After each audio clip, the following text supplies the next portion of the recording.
ভালো ক্রিম মেখে মেখে ফর্সা হয়েছি, এটা ওকে জানতে দিলে হবে না। বেশি কথা বলো না, আমি যা বলেছি তাই আনবে। তুমি না বেশি লোভ করো। মনমোহিনী, আমাকে চিনতে পারছিস? আমি ঠিক দেখছি তো? তুমিও তো সুন্দর হলে কি করে, টুকটুকে ফর্সা, মাথা ভরা চুল। শুনবে?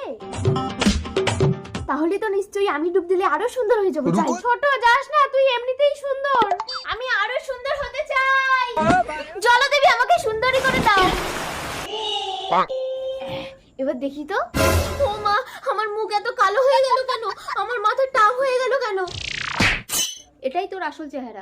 ক্রিম মেখে ফর্সা হয়ে আমার পুকুরে ডুব দিলে তার এমনই অবস্থা হবে। এবার আমার কি হবে? আমার মা গো। মনমোহিনী, বাজারে ব্যাগটা ধরো তো। এ কি, আমি স্বপ্ন দেখছি না তো? না না, স্বপ্ন না, সত্যি। এই দেখো, লাগছে তো। স্বামী, স্বামী। ভূত! এই দূর হলো কি ছাড়ি। না না,